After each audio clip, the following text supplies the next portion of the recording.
Bonsoir à tous. On se retrouve pour notre quatrième partie concernant Dieu change le mal en bien. C'est un message fort, hein.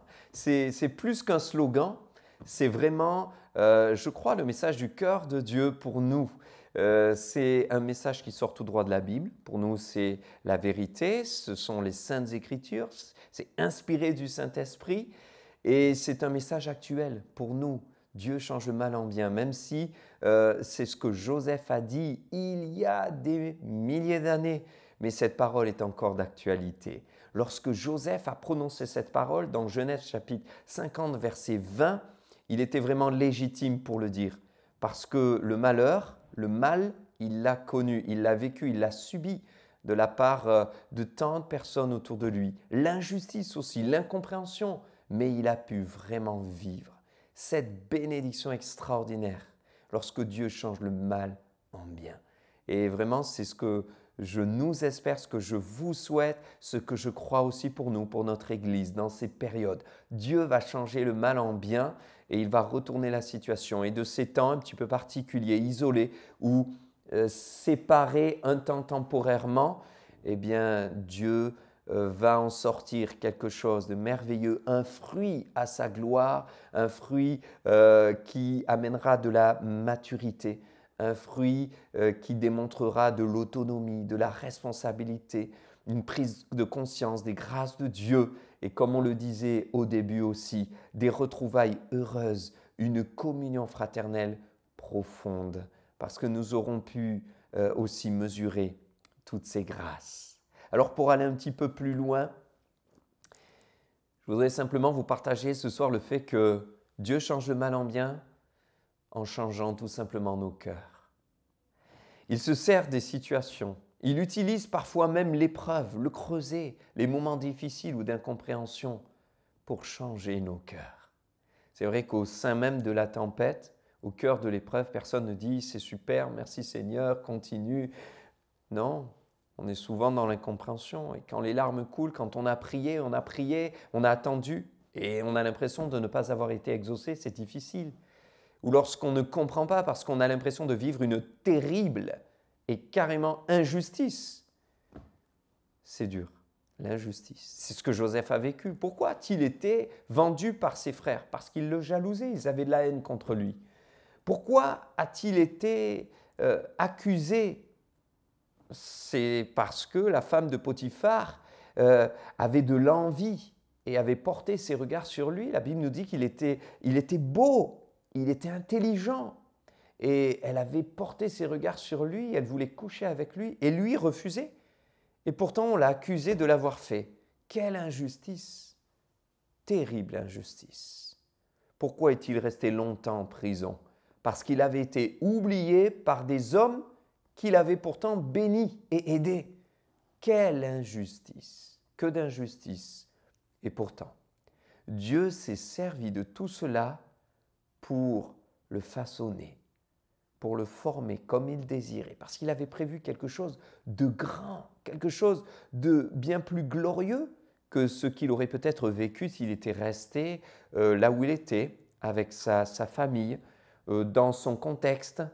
Finalement, Dieu l'a amené à la tête de tout un pays et même à être l'instrument de bénédiction et de salut pour tout un peuple et pour toute sa propre famille qui était alors nombreuse et qui est venue s'installer en Égypte jusqu'à la mort de son père Jacob.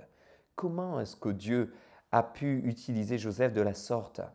Parce que Joseph a accepté l'injustice. Il a accepté de se laisser façonner par le Seigneur au travers de ces épreuves et ces circonstances qu'il ne maîtrisait pas et qu'il ne comprenait pas forcément. Mais il savait que Dieu qui régnait sur tout était souverain et que ce Dieu qui était son Dieu, lui comprenait tout, lui connaissait tout et lui savait tout. Alors mes frères et sœurs, dans les moments que nous traversons, je crois qu'on est plusieurs à pouvoir dire « je ne comprends pas », je ne saisis pas tout. Et puis je trouve que c'est aussi un peu injuste que l'Église soit fermée, qu'on ne puisse pas se retrouver, que cette situation soit là et que finalement on la subisse. Oui, c'est vrai.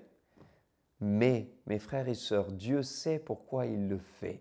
Il change le mal en bien. Et qui sait s'il ne permet pas des temps comme cela pour aussi vous préparer à quelque chose d'encore plus grand et plus glorieux, afin que vous et moi, nous puissions être juste des instruments entre ses mains pour accomplir sa volonté, accomplir des choses que lui a déjà prévues d'avance pour le salut d'un plus grand nombre autour de nous. Que Dieu soit béni pour ce qu'il va faire à l'avance, nous le croyons en espérance. Amen. Prions ensemble. Seigneur, nous prions en ayant en tête le fait que tu ne changes pas et tu es fidèle.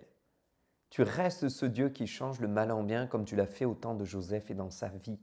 Je veux croire que pour tous ceux qui vivent des temps difficiles, des temps d'épreuve, qui traversent aussi des injustices peut-être dans leur vie personnelle, familiale, professionnelle, je veux croire que tu changeras le mal en bien. Pour tous ceux qui se laissent façonner entre tes mains, qui acceptent peut-être de subir des choses qu'ils n'ont pas choisies, qu'ils n'ont pas décidées, des circonstances défavorables, mais en te faisant confiance, en restant tout simplement dans le creux de ta main. Seigneur, c'est comme cela que tu nous façonnes et que tu te sers de nous en nous utilisant pour ta gloire et pour des choses bien plus glorieuses que ce que nous aurions imaginé et que nous n'aurions jamais vécu si nous avions refusé, si nous avions regimbé, si on s'était rebellé contre toi ou si on avait levé le poing contre toi à cause de l'injustice. Seigneur, que jamais nous ne nous mettions en colère à nous rebeller contre l'injustice, mais que nous puissions juste dire, Seigneur, fais ce que tu veux. Façonne-moi et au travers de cette épreuve, glorifie ton nom et accomplis tes plans que moi, je ne connais pas, mais que tu as déjà façonné dans le secret, selon ta prescience divine, dans le nom de Jésus-Christ. Amen. Amen. Que Dieu vous bénisse abondamment. Et je vous donne rendez-vous demain à la même heure, à 19h30, pour la suite de notre partage. Car oui, nous allons continuer à partager cela, parce que c'est vrai, Dieu change le mal en bien. Soyez bénis.